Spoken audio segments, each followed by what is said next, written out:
In this video, we're going to discuss some tips for selecting a patent attorney to handle your patent application. The first thing to understand is that patent law is a specialty. In order for an attorney to practice before the Patent and Trademark Office, they have to be a member of the patent bar.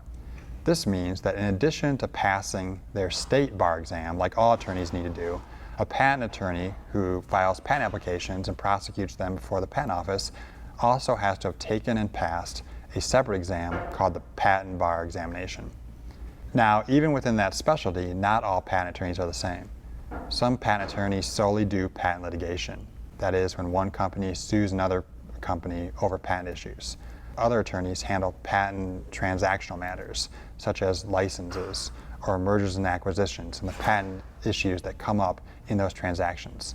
And other patent attorneys focus on patent applications, that is, preparing, filing, and prosecuting applications to get a United States patent.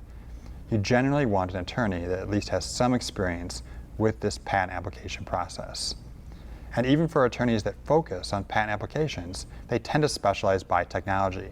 This is especially true for the life sciences and pharmaceutical technologies, where attorneys who practice in these spaces typically have advanced degrees related to these technological fields. Many commentators also believe that there's a difference in representing big company clients or startup clients. Some patent issues more commonly arise with startup clients.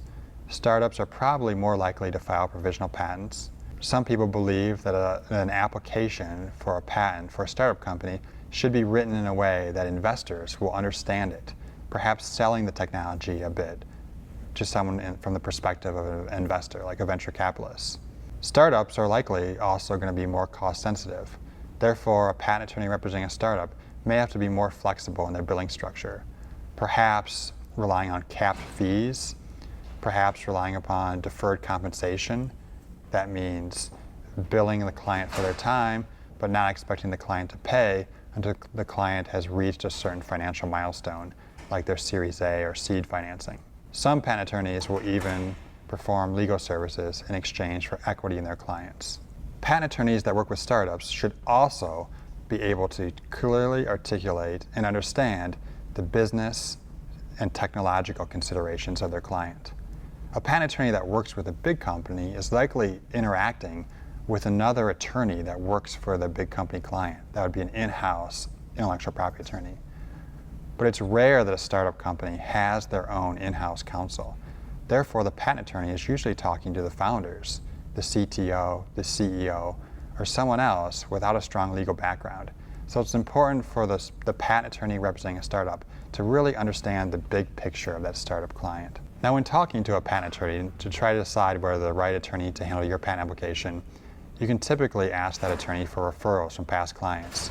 Try to talk to people that were in a similar situation to where you are now and figure out how their experiences with this patent attorney played out.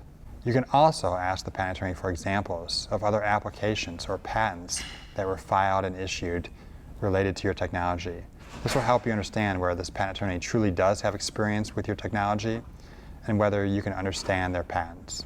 And this is a general overview of some tips to use when selecting a patent attorney to handle your patent application.